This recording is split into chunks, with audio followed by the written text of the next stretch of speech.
guys, welcome to Podcast Fandom, the official podcast for ProjectFandom.com. I'm your host, Nina.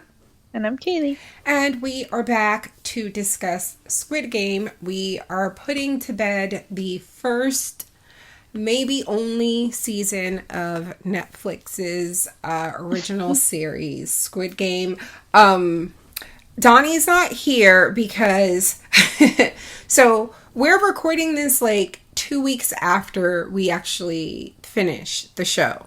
We binged the entire thing and did like marathon recording sessions, but we never got around to recording for the finale. And this is honestly what I love about getting ahead with stuff like this, but because we were ahead, it didn't really matter. So that allowed us to, when things came up, like they did this past week, it allowed me to have a little breathing room and not have like, one more thing to do, one more show to record. So our household was super busy last week. So everything had to shift a few days, and that includes this. And Donnie is at work and he's been working a lot and he's been working really hard. And so I didn't want to put this off anymore. And I also didn't want to pressure him into, recording. So we're going to be talking about the finale, just me and baby girl here.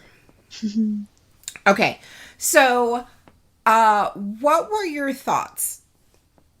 Like, did you like it? Were you disappointed? I was not disappointed. Okay, hold on.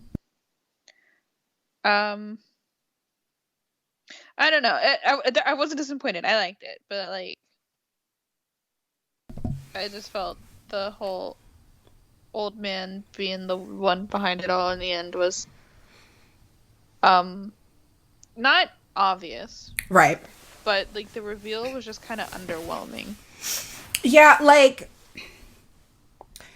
I can see that, because like, remember in the very beginning when we were trying to figure out like, why are these people doing this to them? And I think you and Donnie were pretty much right away on board with, well, people are probably betting on this, right? Like, it's just rich people being terrible. Mm-hmm. And I was like, yeah, that's been done so many times, and I suppose, and I guess it's fine. But like, the show was so good, I was like, ultimately, I guess I don't care. And so that's exactly what it ended up being. But for some reason, I wanted more from that reveal. Like, I'm fine with it being rich people being terrible, rich men being terrible from all over the world. I'm totally fine with that. And I'm even fine with Ilnam being like, I'm dying and I want to know what it's like to play. I was fine with that.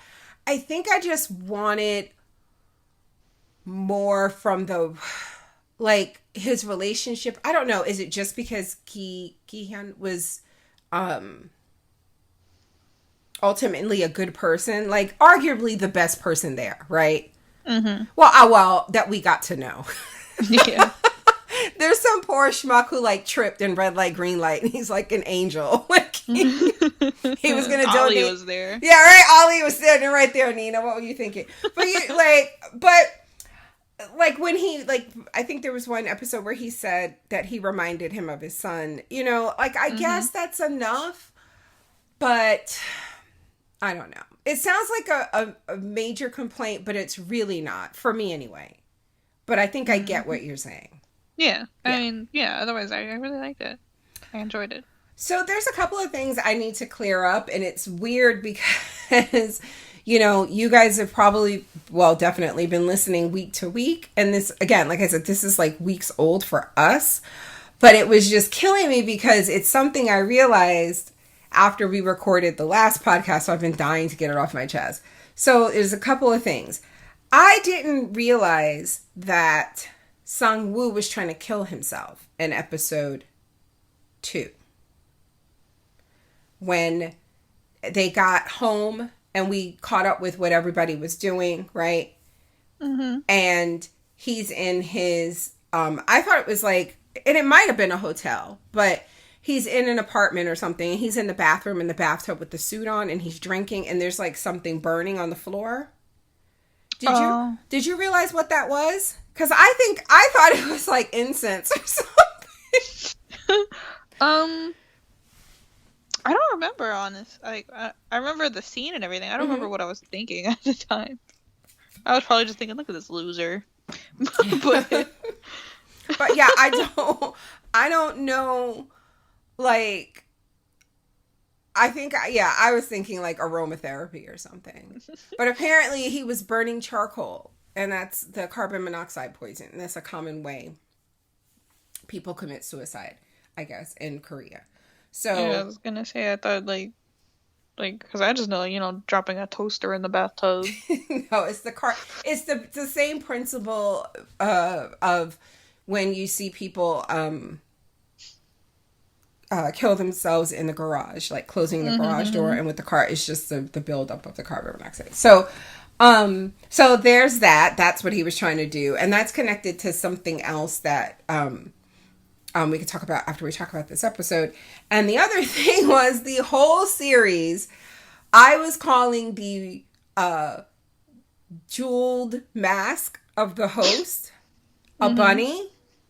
It's a fucking... Is it not a bunny? No. What is it? It's an owl. Oh. Oh, you know what? I think I knew that. Like, I didn't know it was an owl, but I figured it wasn't a bunny, and I don't think I ever corrected you. No. It never looked like a bunny to me. No, you never corrected me. Not once. And so I kept saying, episode after episode, the bunny. And yeah, no such thing. It was an owl mask. Okay. All right, you ready to talk about it? It's called One Lucky Day. Mm-hmm. I forgot it was just one episode we're talking about. I don't know if it was two. Just the finale. So Gi-hun is mad. Like I was like, oh, he real bad.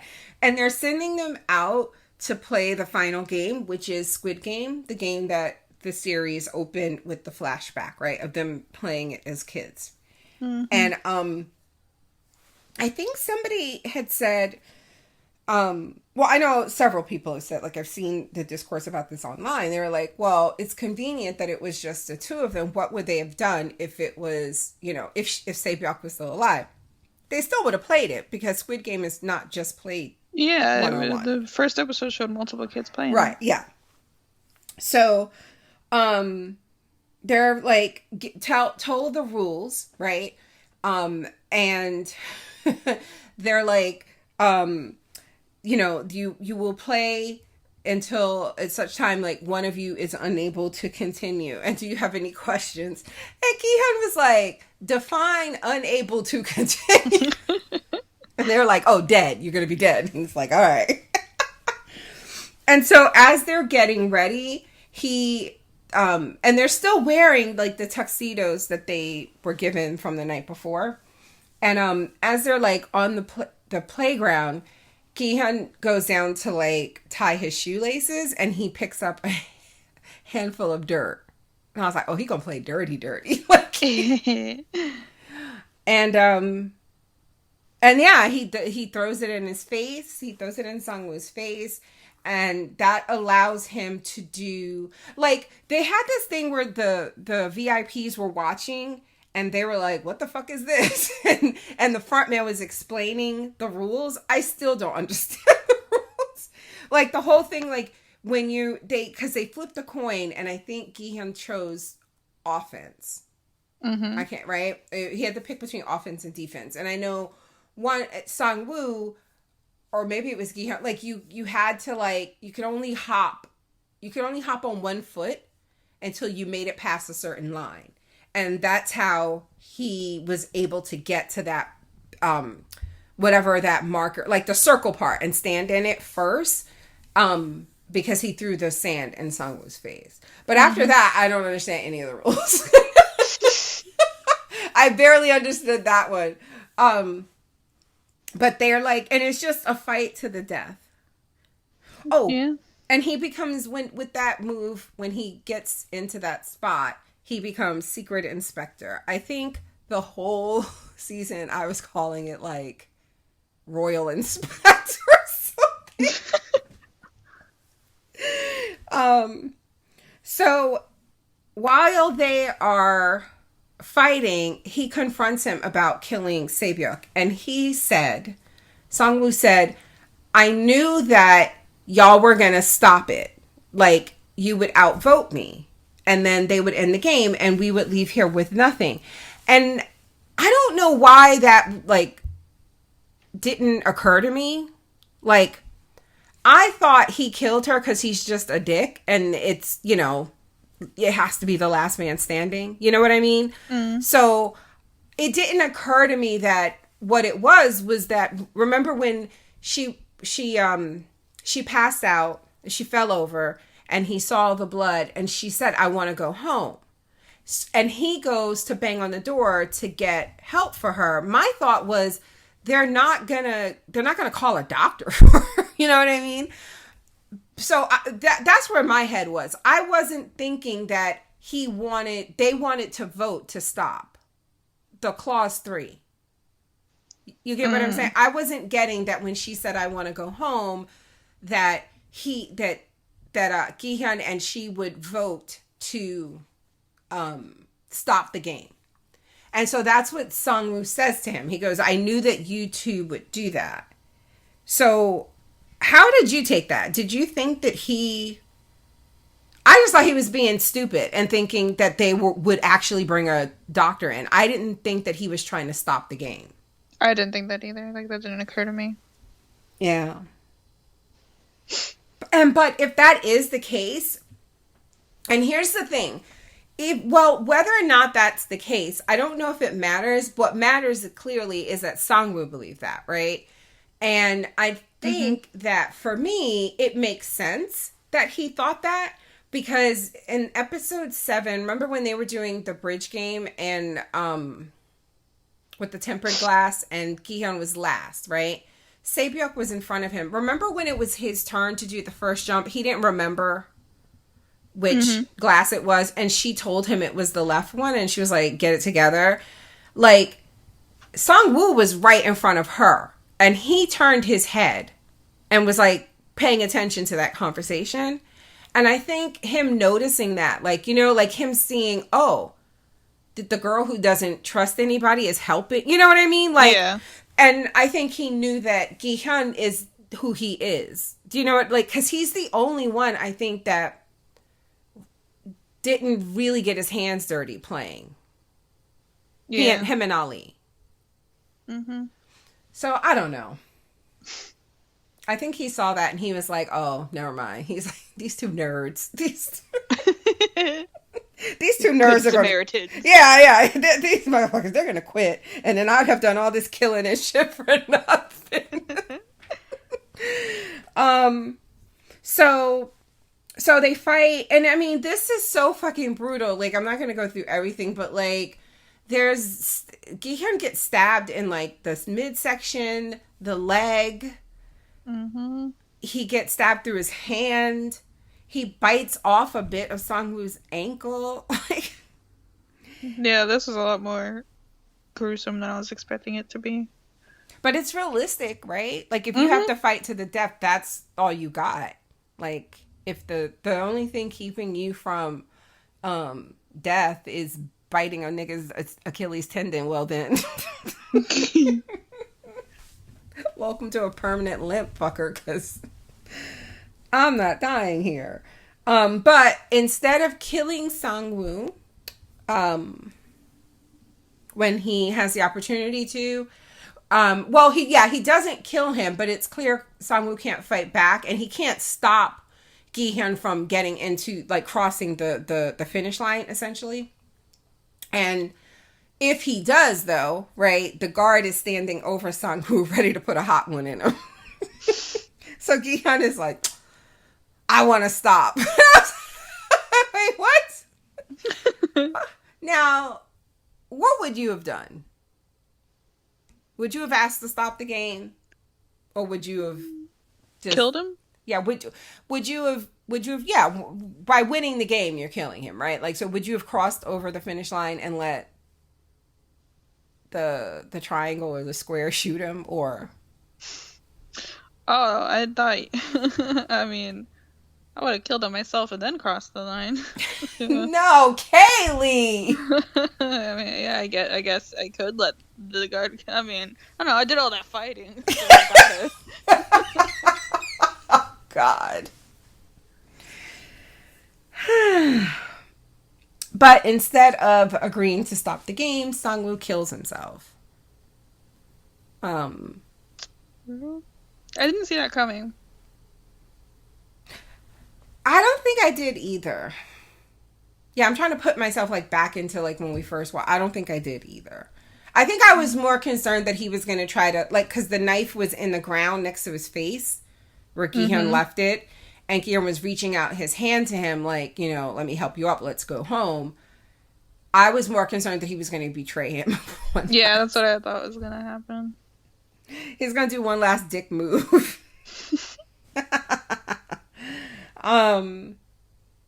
So with that, it's over. He cries over his friend's body, and he next time we see him, he's in a limo. Oh wait, as they're like everything is like winding down, like he's crying out on the field with Sang-woo's body. We don't see the VIPs anymore. We just see like they set their masks down and left. But like, why was the VIP that got knocked out in the bathroom? Why was he there? Was he? I think he was. It was 5 of them, right? I don't remember. I'm gonna go back because is he just there? He just never said anything. But they found him unconscious. So like, what did he say? He just fell. Like, I don't know. And I guess like, if he was smart, he would just be like, I passed out. My blood sugar was low. And then they would buy that because they probably don't want to admit to them letting that happen. You know what I mean? Like letting a cop sneak in and do all of that. So everybody's probably acting like they didn't know it happened. Oh, I don't know. I imagine they would have been like, yeah, they probably lied to them, the other VIPs at least. I'm trying to imagine how they would explain like to the other VIPs like what happened to him. I don't think they would admit that someone snuck in. Right. That's what I'm saying. Like and I'm thinking like he wouldn't say anything. Like if he had to explain why he was lying there, he could just say like I had too much to drink. You know what I mean? Like we fooled around and then I had too much to drink or something. And it would make sense for him to lie because he's embarrassed, but also he snitched. Remember? So, so we see them like turning off the lights and stuff. And there's that one, like there was one guard left sitting at like those like arcade style surveillance cameras. You know what I mean? And like he turns off his machine. So did they never catch that one guy that was working with the organ harvesters? I guess not. I think we even talked about that like after we finished the show. Right? He just went about his life. Yeah, he dodged. He's just in there deleting all that footage. Like, fuck this. So yeah, he's the next time we see Gi-hun, he's in a limo. And he has a hood over his head. And so the front man feels comfortable taking off his mask and pouring some champagne. And he congratulates him. And he's like, why do you do this? Gi-hun asks him why he does it. And he says, you like betting on horses. We know this because you stole from your mama. And instead of going to buy your daughter Bruno. But he did know that he likes his horses. He was like, you like betting on horses. It's the same thing, except you people are the horses. Mm-hmm. And I still like, and I guess this is let's wait. So I'm like, God damn. And I mean, that's like, what makes that extra fucked up is that we know that he won a game. Gi-hun doesn't know that. So to Gi-hun, this just sounds like some rich, crazy, person. Kind of like how the old man will sound later. Not only did he win a game, he killed his own brother over. Right. So it's like, how we get there? How we go from A to how it started, how it ended, how that's one of the things that I think I'd be most interested in if they did a season 2. Sequel. Season 2, yeah. Just Squid Games from his point of view. So they drop him off on the street corner, like literally just toss him out and speed off. In the middle of a crowd. It's like 8:30 in the evening. It's like, it's not even late. It's just, streets is buzzing, and he's still like tied up, and this guy like preaching about Jesus is coming finds him, like takes the hood off, and he spits out the ATM card. Which is so, I forgot about that, but that's like so, was it just in his mouth like that entire time? It's a card. That was extra for no reason. Could have just put it in his little pocket or something. And then I thought, he spits it out, and then I'm like, oh my god, somebody's gonna take it, like. But he goes into the bank, the ATM, and the code is his number from his sweatsuit. 5676. You know, 456. Yeah, 045. Yeah, 456. Okay, well, like I knew it was numbers that went in order. I just couldn't remember which exact numbers. What was Ali's number? Was it 101? 199. Dang it. I think 101 was the thug, Doksu. Oh, right. What was Se-byuk's number? She was... Was she 94? 67. Dang it. Do you remember Sang-woo's number? I don't know if you guys can tell, I'm like losing my voice. Yeah, I can tell. I don't remember his. 218. He was what? 218.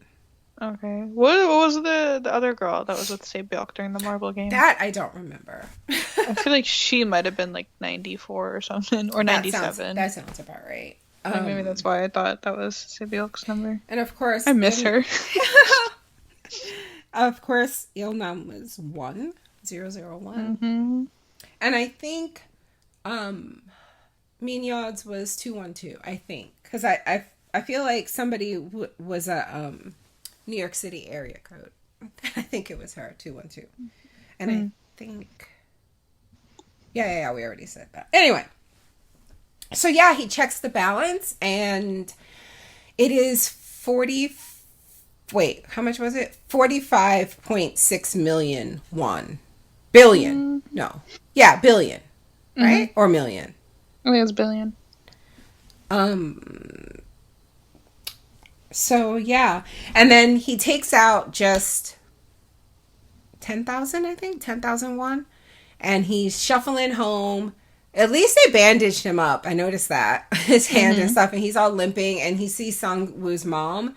And she gives him some food that she had been holding for his mother. And then she mentions that, you know, I've been calling your mom for like 2 days and she's not answering her phone. And I should have stopped by, but, you know, I've got so much going on. And I was like, oh, God. Yeah, that's what I knew. Like, why would she not be answering the phone for 2 days? And then, yeah, he goes home and he finds his mom dead on the floor. Mm-hmm. And that's so, like, he wasn't even gone that long. You know what I mean? Like, it's not like he went away to, like, war or something. Like, you know, he has to feel like, I did this thing, I was gone for... And then their last conversation was a fight, remember? Mm-hmm. Outside the hospital. And it just feels like, oh... God. So he lost, you know, a childhood friend. He watched all these people die. He was responsible for the deaths of some people, and then he comes home and his mom is dead. So a year passes and he is on the train going to a bank. It's his bank that holds all of his money, and he thinks that there's something wrong, but no, they just wanted to try to sell him on a service there to do something with his money because it's just sitting in like a regular savings account. So it's not really getting any interest, you know. And he was like, that's what you call me here for? He's like, this really could have been an email. And then he borrows 10,000 won from the man at the bank. And we learn that he hasn't touched that money, any of it, in a year. Mm-hmm. What the hell what do you think he's been doing? Just like living like he was before? Like chauffeuring and like just living off of that little bit? Mm-hmm. Oh my God. Couldn't be me. I would have used all that money. It would have been gone in a year.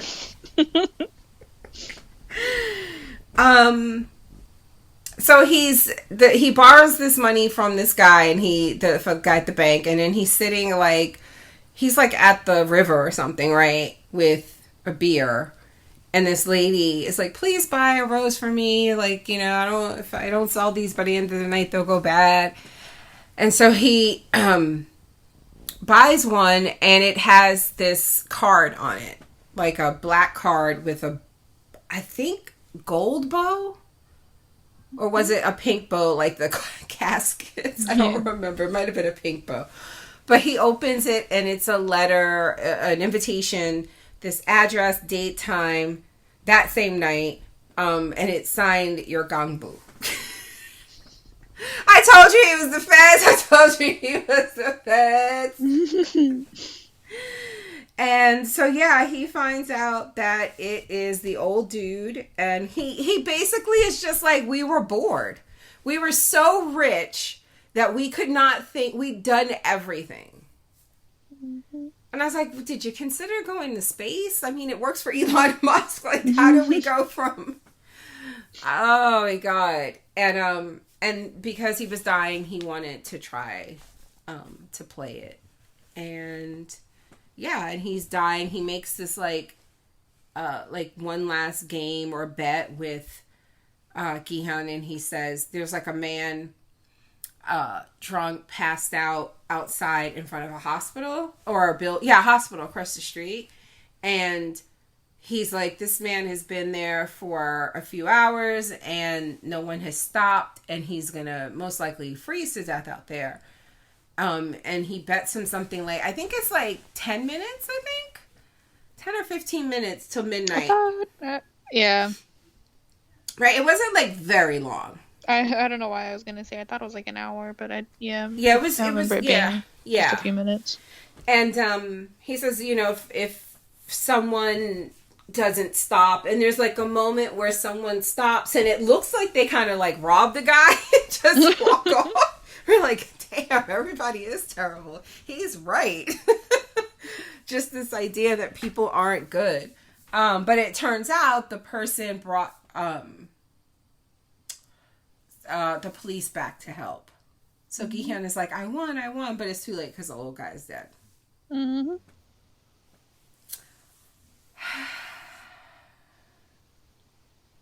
That's fucked up. Yep. So Gi-hun goes and I guess he's like that's all the permission he needed. Like, if it didn't matter, like, you know, I think he realized that he was never going to get an answer. And then he, you know, and that clearly, like, haunted him, right? Like, why all these people had to die. What the fuck? Like, what to make of that experience. And he couldn't spend the money. But then you get the answer, and the answer is just trash. Like, like, I guess then you'd be like, you know what? Fuck it. Then I'm going to spend this money. Mm-hmm. So first thing he does, though, is he goes and he gets himself a new hairdo. New hair, who dis? It is bright red. No, did I tell you what the creator said about why he picked this hair color? I think you did, but I forgot why. I forgot the reason. Okay, so my thought was, I'm going to tell you my thought first.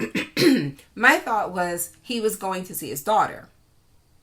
So, and of course we don't know that when he first steps out the hair salon. But then like after he does what he does with the kid, he's going to presumably, get on a plane to go see his daughter. And I thought that just felt like a goofy thing he would do, thinking this is going to be endearing, because dyeing your hair, not just dyeing your hair, but dyeing your hair like these wild, unnatural colors is like a thing in K-pop, right?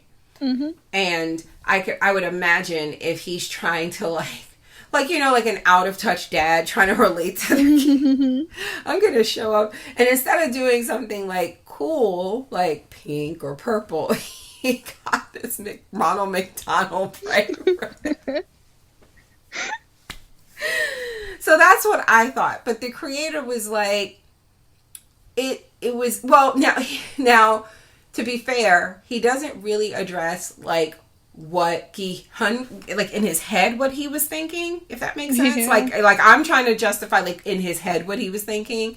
The creator doesn't really address that, but what he does say is what it signifies. And he says it signifies his resolve to go back and stop the games. Now, whose answer do you like better? I like mine. I do like yours. I think I do remember him saying something like, what's the creator, he was like, what is something that he would just never do? Dye his hair this bright, ridiculous color, so I'll make him do that. But like, yeah, like you said, yeah, he didn't really explain what like exactly, like why would he do that? But so he picks this bright red color. He goes to visit Se-byuk's brother in the children's home. We get to see her one last time in this picture with them together. And he was like, do you know where my sister is? That's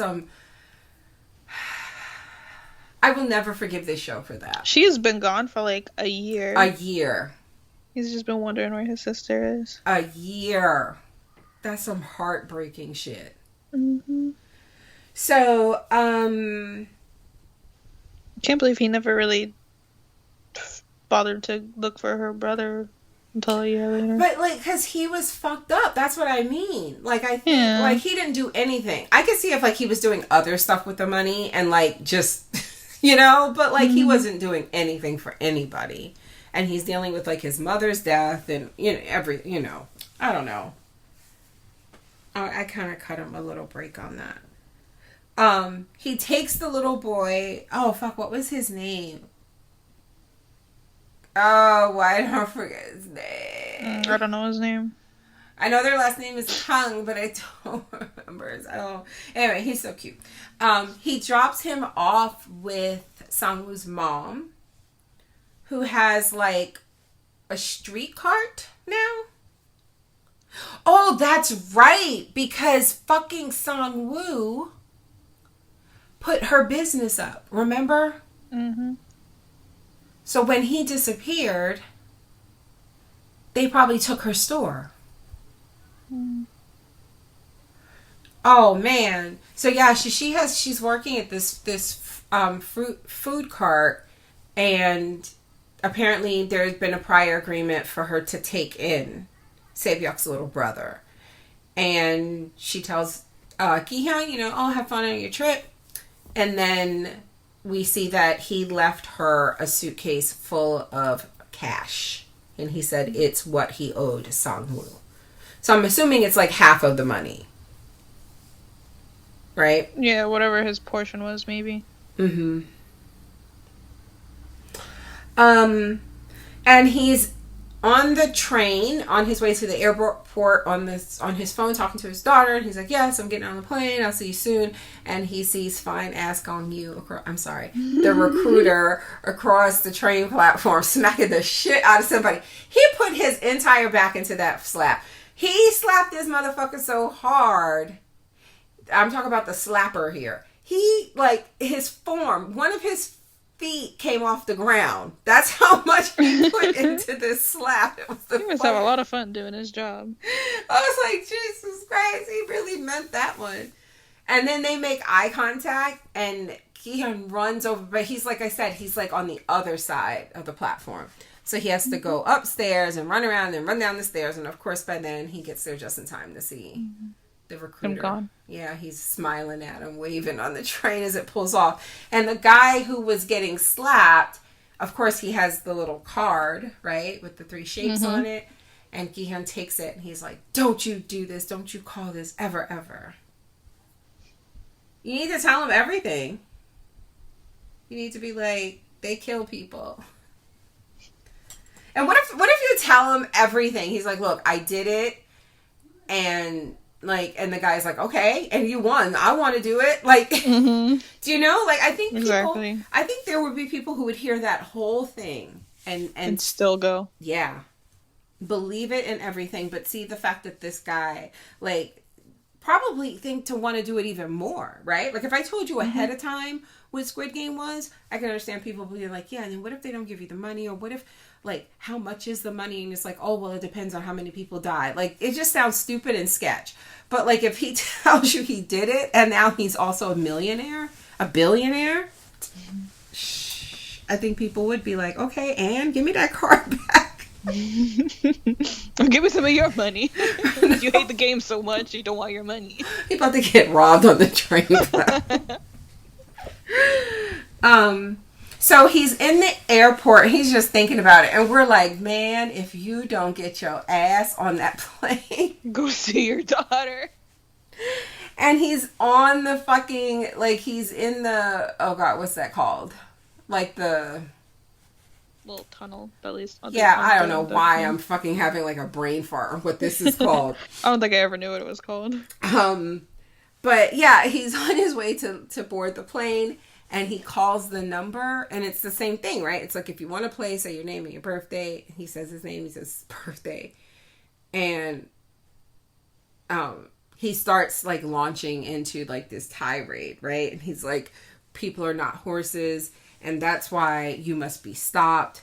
And it's like there's a break, and then you hear the front man say, if you don't get your ass on that plane, go see your daughter. Even he was like, man, what is wrong with you? Like, you are determined to be a shitty dad. You are like actively working to do all the wrong things. It's like, you want to stop, it's fine. Go see your kid first. Oh, but no, Gi-hun just doesn't listen, and he turns around, and that's the end of it. So yeah. Were you will you watch a season 2? Yeah. Jesus Christ. I would. Well, it depends on what it's about, I think. Yeah, I mean, I think a lot of it would be, yeah, I agree with you, because it would be hard to recreate, I think, like, the elements that made this work, but there is, I think, stuff left over from this that's still really interesting, which brings me to the thing I said I would bring up later, the brother, the front man, In-ho, and his brother, Jun-ho. Like, it's been a year, so I was like, I guess he's just dead, huh? But I felt like that wound and that fall was survivable, you know? And I thought there was like a part of me that thought like the brother even did it that way on purpose. But now I just feel like on its surface, it's just supposed to be, it is what it is, you know? But that's fucking heartbreaking. And I feel like if it came back, that would be like, I would buy whatever reason. Like, if season 2 starts with, like, him waking up in some random hospital with amnesia for, like, I'd be fine. Just bring him back. Corny as shit, but that's fine. But I do think there's a thread there, though, because remember when he, Jun-ho, he was dressed up as not the circle, but, like, the one above, the square, I think. Mm-hmm. And he, or whatever, and he goes in to do, like, the cleanup after they were all fighting at night. And he asks Gi-hun, is there a player named, and he said his brother's name here. And Gi-hun was like, no, we just use numbers here or something. Like, we don't know each other's names or whatever. Like, I feel like I want Gi-hun to remember that. Like, I feel like that's something that's believable. in a season 2 about him trying to infiltrate the game. I feel like him thinking to himself, wait a minute, this cop was asking me about the card, and he was asking about his or someone by this name. I can't remember if he said brother, but then I don't think he did. But then to have, you know, a random person in the game ask for that same person, like, I would buy him, like, remembering that, especially if it's about him actively thinking about how he can stop it, you know? Mm-hmm. And then he goes to look for the cop and finds out, like, he's been missing. But then the cop isn't missing. He's just in hiding. He's been investigating. But like, whoever he goes to, they're like, yeah, he's been missing. No one's heard from him. And then when Gi-hun leaves, he calls Junho. Junho's just been laying low. He's like, this guy has been looking for you.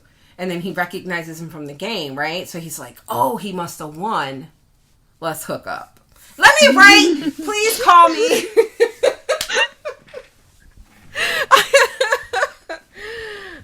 Anyway, yeah, that's something I'd be interested in, that whole aspect of it. And of course, I want to see, I hope Sang-woo's mom is doing well.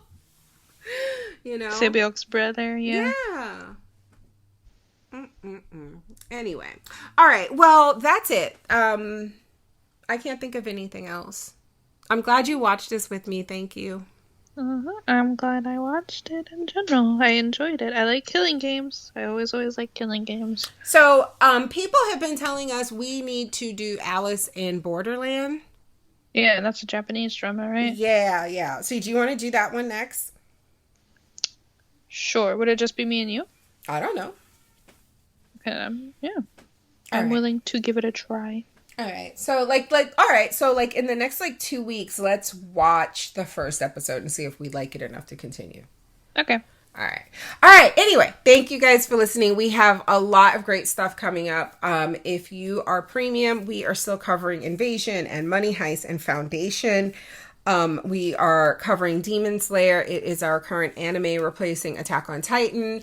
We're about to start Hawkeye and Cowboy Bebop and Hellbound, a new K-drama coming to Netflix with a sci-fi element to it. Looks really good. So again, a lot of great stuff coming up over there. You should head over and subscribe. It is patreon.com/podcastfandom. And that's it. Good night. Say good night. Good night.